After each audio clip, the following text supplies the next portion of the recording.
अस्सलाम वालेकुम वरहमतुल्लाह। Welcome to Fakhar stem square. Last lecture में हमने ये डिस्कस किया था कि रेफरेंस वेरिएबल क्या क्या होता है और कैसे क्रिएट किया जाता है, और उसका पॉइंटर वेरिएबल जो है उसके साथ कंपैरिजन भी थोड़ा बहुत हमने किया था।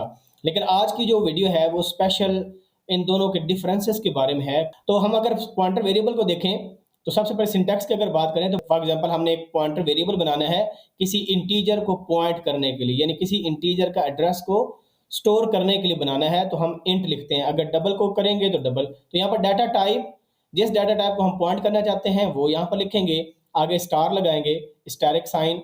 तो मैंने बताया था इसमें आप इंट के साथ लगा दें, दरमियान में लगा दें, पीटीआर के साथ लगा दें, इससे फर्क नहीं पड़ता। अच्छा, और यहाँ पर जब रेफरेंस वेरिएबल हम बनाते हैं तो इन दोनों में एक फर्क है, ये डिक्लेरेशन आपके पास हो रही है यहाँ पर। तो पॉइंटर जब क्रिएट करते हैं तो जरूरी नहीं है जिस पॉइंट पर डिक्लेयर किया वहां पर आप इनिशियलाइज भी करें, तो यहाँ पर करना जरूरी नहीं है। लेकिन जब रेफरेंस वेरिएबल क्रिएट होता है, फॉर एग्जांपल एक्स हमारे पास एक इंटीजर वेरिएबल है जो पहले से बना हुआ है, और उसका हम एक एलियास या रेफरेंस बनाना चाहते हैं, तो हमें इसी इनिशियलाइजेशन यानी इसी डिक्लेरेशन के टाइम के वक्त उस वेरिएबल को जिसका रेफरेंस बना रहे हैं उसको राइट हैंड साइड पर लिखना जरूरी है। अगर हम नहीं लिखेंगे तो प्रोग्राम में एरर आएगा। ये भी हम साथ साथ देख लेते हैं कैसे एरर आएगा। अच्छा जी, हम यहाँ पर देख लेते हैं, ये हमारे पास एक इंटीजर वेरिएबल है, a is equal to 5 values में पुट की हुई है, और यहाँ मैंने एक पॉइंटर वेरिएबल बनाया। ये डिक्लेयर हम कर रहे हैं यहाँ पर पॉइंटर वेरिएबल को, लेकिन हम उसको असाइन कुछ भी नहीं कर रहे हैं, ठीक है। और यहाँ पर हम एक रेफरेंस वेरिएबल बना रहे हैं इसी इंटीजर a का, और यहाँ पर हम असाइनमेंट कर रहे हैं। लेट्स सपोज मैं इस असाइनमेंट को खत्म करता हूँ, और जिस तरह मैंने पीटीआर को बनाया एग्जैक्टली मैं आपको पहले वो करके दिखा देता हूँ ताकि आपको पता चले। लेट्स सपोज ये पीटीआर वेरिएबल है, और once I run this program, all control N press करें तो कोई एरर आपको नजर नहीं आ रहा, ठीक है। हम ये देख भी सकते हैं यहाँ पर कि पीटीआर के अंदर एक्चुअली एड्रेस क्या स्टोर है। तो सी आउट आप करें तो सिंपल आप लिख दें पीटीआर, कि पीटीआर क्या एड्रेस होल्ड कर रहा है जब हम उसको कुछ चीज असाइन नहीं करते। तो आप देखें तो ये कोई गार्बेज एड्रेस को वो पॉइंट कर रहा है, कोई रैंडम एड्रेस है, ठीक है। तो इसका मतलब है इट इज परफेक्टली फाइन कि अगर पीटीआर जब हम कोई पॉइंटर डिक्लेयर करते हैं उस टाइम पर उसको इनिशियलाइज ना करें इसमें। और अब जब हम रेफरेंस क्रिएट करते हैं, फॉर एग्जांपल यहाँ पर हम एक रेफरेंस मैं बनाता हूं इधर, ये वाला, यहाँ पर मैंने रेफरेंस वेरिएबल क्रिएट किया। अब देखें मैंने इसको यहाँ पर ऑलरेडी एक रेड सिग्नल नजर आ रहा है, reference variable requires N initialiser. अब यानी इसको इनिशियलाइज करना जरूरी है, आप इसको ऐसे ब्लैंक नहीं छोड़ सकते। तो इनिशियलाइज किसके बराबर करेंगे? जो वेरिएबल हमने क्रिएट किया, यानी जिस वेरिएबल का रेफरेंस या एलियस बनाना है वो वेरिएबल लिखना है, वो ए है। तो जब हम ए लिखेंगे तो अब ये एरर आपका ऑटोमेटिकली देखें खत्म हो गया। तो आपके पास जहां पर जिस तरह मैं यहाँ पर सी आउट पीटीआर कर रहा था, अगर इसी स्टेटमेंट को मैं कॉपी कर लूँ और हम इसको यहाँ पर पेस्ट करते हैं, ये मैंने कंट्रोल वी कर दिया, और अगर हम यहाँ पर लिख दें सिंपल REF, तो आप देखिएगा ये 5 आ गया, क्योंकि जो रेफरेंस वेरिएबल है एग्जैक्टली जो ए की वैल्यू है वही शो आपके पास कर रहा है। नेक्स्ट आपने वैल्यू को एक्सेस करना, ये हम पहले भी पिछली वीडियो में कर चुके हो कि जब आपने किसी वेरिएबल को पॉइंटर जिस वैल्यू को, जिस इंटीजर को या जिस वेरिएबल को पॉइंट कर रहा है उसकी वैल्यू आपने असाइन करनी है, तो डी रेफरेंस ऑपरेटर यूज करते हैं आप। या अगर सी आउट करना है कि पॉइंटर में क्या वैल्यू है, वो किस वेरिएबल की वैल्यू को पॉइंट कर रहा है, तो वो डिनोट करने के लिए स्टार पीटीआर हम यूज करते हैं। लेकिन जो रेफरेंस वेरिएबल है उसमें सिंपल हम वैल्यू के बराबर रेफ पुट करेंगे, तो जिस जिस वेरिएबल का वो रेफरेंस वैल्यू होगी, रेफरेंस वेरिएबल होगा, सिंपल उसको असाइन कर दिया जाएगा। या सी आउट करना है तो सिंपल हम रेफरेंस वेरिएबल का या एलियस का नाम ही लिख देंगे, काफी हो जाएगा। ये अगला पॉइंट बड़ा इंपॉर्टेंट है कि जब हम पॉइंटर को डिक्लेयर करते हैं तो हम बेशक इनिशियलाइज ना करें, लेकिन अगर हम इनिशियलाइज करना चाहें जीरो वैल्यू के साथ, इसको हम नल भी कहते हैं या नल पॉइंटर भी कहते हैं, तो ये भी परफेक्टली फाइन है। जब हम किसी पॉइंटर वेरिएबल को इन तीनों में से किसी एक के इक्वल रखते हैं तो इसका मतलब है कि वो पॉइंटर आपका किसी वेरिएबल को पॉइंट नहीं कर रहा, बल्कि उसका नल एड्रेस है, वो किसी उसमें स्पेसिफिक किसी भी वेरिएबल का एड्रेस नहीं है। लेकिन हम जो है जब रेफरेंस वेरिएबल क्रिएट करते हैं तो हमें हमेशा वो वेरिएबल लिखना पड़ता है जिसके लिए रेफरेंस बनाया गया है। जिस तरह अभी हमने एक एग्जांपल देखी, हम इसमें कोई कांस्टेंट वैल्यू पुट नहीं कर सकते, उसमें एरर देता है। ये अभी भी हम चेक कर लेते हैं। तो यहाँ पर अगर आप देखें एग्जैक्टली वही कोड है जो अभी हमने देखा था। तो इसमें हमने पॉइंटर वेरिएबल को यहाँ पर डिक्लेयर किया, तो हम बार बार जब इसको रन कर रहे थे तो पॉइंटर वेरिएबल गार्बेज वैल्यू आपके पास आ रही थी। मैं दोबारा रन करके दिखाता हूँ आपको। कंट्रोल आल्ट और एन आप प्रेस करें तो आप देखें ये आपके पास एक रैंडम से एड्रेस आ। लेकिन अगर हम यहाँ पर एक काम कर दें, हम इधर अगर इनिशियलाइज कर दें, जीरो के इक्वल करते हैं, इसको इज इक्वल टू जीरो, ठीक है। तो अब अगर हम इसको रन करेंगे तो आप देखें अब आपके पास जीरो शो कर रहा है। या अगर जीरो की जगह हम जरूरी नहीं है कि इस पॉइंट पर इसको इनिशियलाइज करें, हम अगली लाइन में भी इसको इनिशियलाइज कर सकते हैं। हम लिख सकते हैं ptr is equal to zero और सिंपल नल लिख दें आप। नल भी बिल्ट इन आपके पास रिजर्व्ड की वर्ड है। तो अब भी ptr का जब एड्रेस शो करेंगे तो उसमें जीरो है, यानी किसी वेरिएबल का एड्रेस को पॉइंट नहीं कर रहा। आप देखें सिंपल आपके पास जीरो आ गया। या इसकी जगह आप सिंपल नल ptr भी यूज कर सकते हो, null ये भी आपके पास बिल्ट इन रिजर्व की वर्ड है। नल पॉइंटर किसी वेरिएबल को पॉइंट नहीं कर रहा। Just run it, again you get zero. तो तीन केसेस है, जीरो डाल दें, नल डाल दें, नल पॉइंटर डाल दें। लेकिन अब हमारे पास ये रेफरेंस वेरिएबल है, तो इसको हमने लास्ट हम देखा था कि वेरिएबल जिसका वो रेफरेंस बना है वो लिखना जरूरी है। लेट्स सपोज यहाँ पर मैं जीरो लिखता हूँ, ठीक है। तो आपने ये नोट किया, देखें ये रेड करके टिल्डा साइन बन गया, यानी एरर है। हम रन करके भी तसल्ली कर लेते हैं अपनी। तो देखो ये एरर आ गया कि आपके पास उसने बोला कि आप जो है वैल्यू ऑफ इंट इसको नहीं दे सकते। यहाँ पर लेट्स सपोज अगर मैं कोई वैल्यू डाल दूं, ठीक है, फॉर एग्जांपल मैं डाल देता हूँ 5, तो क्या कांस्टेंट वैल्यू असाइन कर सकते हैं हम रेफरेंस वेरिएबल को? नहीं कर सकते। Again it is giving an error. ये देखें दोबारा फिर एरर आ गया कि आपने 5 पुट किया तो आप कोई इंटीजर वैल्यू असाइन नहीं कर सकते। तो जरूरी है कि डेक्लेरेशन के साथ साथ इनिशियलाइज भी करना है, और किस वेरिएबल को जिसका वो रेफरेंस या एलियस बना है उसका नाम आना चाहिए। यहाँ पर आप नल भी नहीं डाल सकते, वो भी डाल के देख लें आप नल, बिकॉज नल भी एक वैल्यू है, नल ptr भी एक वैल्यू है। जीरो में डाल के देख चुका हूँ ऑलरेडी, तो नल ptr भी डाल के अपना शौक पूरा कर लें आप, तो again you will get an error. तो इस वजह से ये पॉइंट भी हमारा क्लियर हो गया। अब ये वाला जो पॉइंट है ये बहुत इंपॉर्टेंट है, reassignment. This is very very important point of reference variable and pointer. तो जो पॉइंटर आपका है, it can be reassigned to point to different memory locations. यानी अगर आपने एक पॉइंटर बनाया किसी इंटीजर को पॉइंट करने के लिए, तो वही पॉइंटर किसी और इंटीजर यानी किसी और मेमोरी लोकेशन को भी पॉइंट कर सकता है। लेकिन जो रेफरेंस वेरिएबल है उसको आप रिसीट नहीं कर सकते कि फॉर एग्जांपल वो ए वेरिएबल को कर रहा था, कुछ देर बाद आप उसी रेफरेंस वेरिएबल को बी की तरफ उसका एलियस बना दें, तो ये काम आप नहीं कर सकते। दिस इज नॉट अलाउड, इसमें एरर आएगा। तो ये भी अभी हम टेस्ट करते हैं। अच्छा जी, तो सबसे पहले हम पॉइंटर का देख लेते हैं। ये हमने दो वेरिएबल डिक्लेयर किए, दो वेरिएबल असाइन बनाए, 5 ए में है, बी में 10 है। यहाँ पर ए का एड्रेस शो कर रहे हैं, यहाँ पर बी का एड्रेस शो कर रहे हैं, क्योंकि मेमोरी में जब भी वेरिएबल्स बनते हैं दोनों को डिफरेंट लोकेशंस असाइन होती हैं।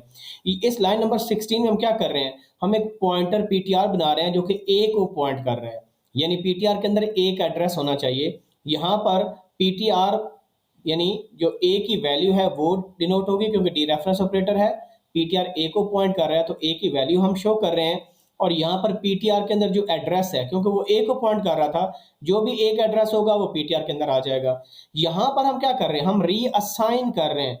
ptr में एड्रेस डाल रहे हैं वेरिएबल बी का, और बी का डिफरेंट एड्रेस है। तो यहाँ पर हम देखेंगे उस ptr में अब क्या वैल्यू है और ptr के अंदर एड्रेस क्या है। तो इसको रन करके देखते हैं। अब यहाँ पर आप देख लें कि वेरिएबल ए का जो एड्रेस है मेमोरी के अंदर वो B64 है, और जो ए है उसका B60 है। जो वैल्यू पॉइंटर, ये जो लाइन नंबर 17 है, यहाँ पर आप देखें जब वो ए को पॉइंट कर रहा था तो ए की वैल्यू 5 थी, देखें वैल्यू 5 आ गई, और एड्रेस क्या है B64। तो B64 किसका एड्रेस है, आपके ए वेरिएबल का एड्रेस है। फिर हमने यहाँ पर लाइन नंबर 18 के अंदर पॉइंटर को पॉइंट किया बी वेरिएबल की तरफ, बी में वैल्यू 10 थी। जब हमने ये सी आउट लाइन रन की, लाइन नंबर 19, तो हमें क्या मिली, बी में वैल्यू 10 है और बी का एड्रेस क्या था B60 वाला। तो यहाँ पर देखें पॉइंटर का भी एड्रेस वो हो गया। तो इसका मतलब है पॉइंटर को हम रीअसाइन कर सकते हैं किसी और वेरिएबल में। अगर इंटीजर पॉइंटर बनाया तो किसी भी इंटीजर वेरिएबल को आप बाद में लेटर प्रोग्राम के अंदर उसको पॉइंट कर सकते हो किसी और इंटीजर की तरफ। लेकिन सही यही काम अगर हम रेफरेंस वेरिएबल के साथ करेंगे तो वो नहीं करेगा। एक दफा जब रेफरेंस वेरिएबल बन गया तो उसको हम रीसीट नहीं कर सकते। अभी मैं क्या करता हूं, इस ऊपर वाले कोड को कमेंट करता हूं, इस वाले को पॉइंटर वाले को कमेंट करके मैं ये रेफरेंस वेरिएबल वाले को अनकमेंट करता हूं और अब चेक करते हैं। यहां पर देखें, अब हमने क्या किया, वही आपके पास दो एड्रेसेस बने हुए हैं ए बी के, और यहां पर हम एक रेफरेंस आर एफ जो है एक रेफरेंस बना रहे हैं ए वेरिएबल का, और हम देख रहे हैं कि रेफ के अंदर क्या वैल्यू है और रेफ का अपना एड्रेस क्या है। तो जो ए का एड्रेस होगा वही होना चाहिए। यहां पर हम क्या कर रहे हैं, रेफरेंस वेरिएबल की वैल्यू अपडेट कर रहे हैं, उसको रिसीट नहीं कर रहे। अगर हम इसको दोबारा डिक्लेयर असाइन इनिशियलाइज करेंगे तो वो एरर देगा री इनिशियलाइजेशन का। तो जिस तरह पीटीआर में आप देखें, पीटीआर में हमने क्या किया था, हमने करने के लिए पीटीआर में एड्रेस डाल दिया था, लेकिन अभी हमने क्या किया, reference variable is equal to B कर दिया, यानी बी की वैल्यू। तो बी की वैल्यू डालने से ये नहीं होगा कि ये इसकी पोजीशन चेंज हो जाएगी, बल्कि ये इसका एड्रेस वही रहेगा। वो ही हम यहाँ पर दिखाना चाह रहा हूँ मैं आपको, और यहाँ पर दोबारा रेफरेंस की वैल्यू चेक करेंगे और उसका एड्रेस चेक करेंगे। तो हम इसको रन करते हैं। तो आप यहां पर देखें, ये ए का एड्रेस है 634 और ये बी का एड्रेस है 630। तो एक तो ये है, पता चल गया कि कंसेक्टिव लोकेशंस में ये दोनों ए और बी के एड्रेसेस एलोकेट हुए हैं। यहां पर आप देखें, जब मैंने रेफरेंस के अंदर ए की वैल्यू डाली, यानी ए का रेफरेंस बनाया, तो आप देखें ए में क्योंकि 5 वैल्यू पड़ी थी तो वैल्यू 5 आ गया, और ए का एड्रेस 634 था तो देखिए रेफरेंस का एड्रेस भी 634। जब मैंने रेफरेंस की वैल्यू अपडेट की, बी कर दिया, तो उसकी वैल्यू तो अपडेट होगी, यानी 10 होगी वैल्यू, लेकिन उसके अंदर एड्रेस किसका था, एड्रेस स्टिल देखें 634 आपके ए का ही एड्रेस है। तो जो 630 एड्रेस है वो रेफरेंस वेरिएबल का नहीं हुआ। तो इसका मतलब है अगर आप कोई और वेरिएबल असाइन कर देंगे रेफरेंस को, तो अगर वो ए का बना था तो वैल्यू चेंज हो जाएगी लेकिन एड्रेस वही रहेगा। अगर आप दोबारा इसको यहाँ पर इनिशियलाइज करना चाहें तो ये क्या कहेगा आपको, ये आपको एरर देगा कि आपके पास बी वेरिएबल को आप असाइन नहीं कर सकते। फॉर एग्जांपल मैं इसको रन करता हूं, अब देखें यहां पर वो क्या कर रहा है, रीडिक्लेरेशन ऑफ इंट एम्परसेंट रेफरेंस, कि आप उसको दोबारा रीडिक्लेयर कर रहे हो। पहले आप डिक्लेयर कर चुके हो कि भाई वो किसको पॉइंट कर रहा है, वो रेफरेंस वेरिएबल ए का है, ए का रेफरेंस है। अब यहां पर आप कह रहे हो वो बी का रेफरेंस है। ये तो रीडिक्लेरेशन होगी, री इनिशियलाइजेशन होगी, ये तो वैसे एरर है। तो इसका प्रॉपर तरीका क्या होता है, जिस तरह मैंने पहले किया, ऐसे करेंगे तो इससे वो रिसीट नहीं होगा, वो ए ही का रेफरेंस बना रहेगा। ठीक है, तो ये मैंने आपको रन करके दिखा दिया। देखें 814 है तो यहां पर भी आपके पास 814 ही आ रहा है। उसके बाद ये डायनामिक मेमोरी एलोकेशन का है कि ये हम आगे लेटर पढ़ेंगे कि जब डायनामिक मेमोरी एलोकेशन करते हैं तो न्यू डिलीट का कीवर्ड पॉइंटर के साथ यूज होता है, लेकिन रेफरेंस के साथ हम डायनामिक मेमोरी एलोकेशन नहीं कर सकते। अरिथमेटिक ऑपरेशंस हैं, हम जो इंक्रीमेंट डिक्रीमेंट एडिशन सब्ट्रैक्शन करते हैं उसमें पॉइंटर को यूज कर सकते हैं, यानी डी रेफरेंस ऑपरेटर भी यूज करके या पॉइंटर प्लस प्लस करके आपके एड्रेसेस भी इंक्रीज हो जाते हैं। तो सारे अरिथमेटिक ऑपरेशन पॉइंटर आपका सपोर्ट करेगा, लेकिन आपका रेफरेंस वेरिएबल नहीं करता सपोर्ट। अच्छा, फंक्शन में हम आर्गुमेंट के तौर पर पॉइंटर को पास कर सकते हैं, रेफरेंस को भी पास कर सकते हैं, लेकिन रेफरेंस के लिए हम डी रेफरेंसिंग नहीं करेंगे, वो सिंपल हम उसका नाम लिखते हैं तो आपके पास उसकी वैल्यू आ जाती है। और लास्ट है मेमोरी एलोकेशन, यानी आप जब भी पॉइंटर डिक्लेयर होंगे या आप उसको इनिशियलाइज करोगे तो मेमोरी में उसको एक सेपरेट एड्रेस मिलेगा, और ये जो आपके पास रेफरेंस वेरिएबल होते हैं इनको कोई डायरेक्ट मेमोरी उसके अलावा नहीं मिलती, क्योंकि उसी वेरिएबल का एक एलियस होता है, दूसरा नाम होता है, इसको मेमोरी में अलग से कोई लोकेशन नहीं मिलती।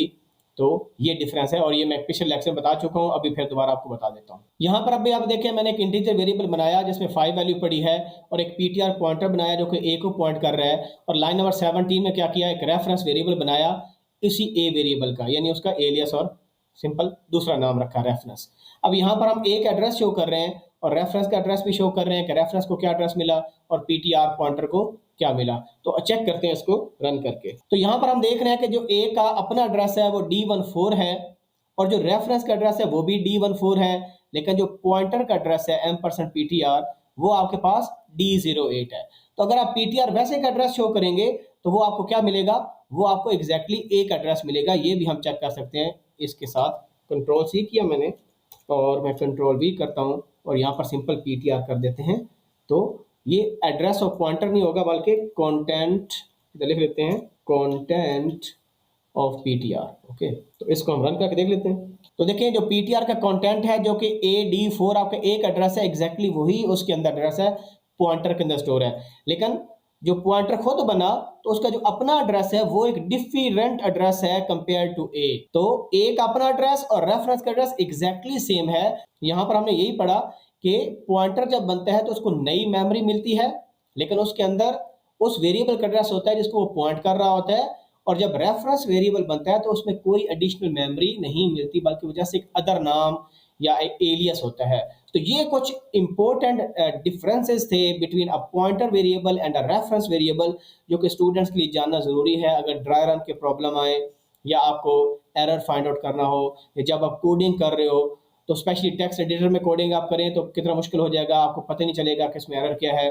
तो लिहाजा इन पॉइंट्स को मद्देनजर रखते हुए आप कोडिंग कीजिएगा। Best of luck, thank you very much. फिर भी कोई क्वेश्चन आपको हो please ask in the comment section. मिलते हैं एक नई वीडियो के साथ। अल्लाह हाफिज़।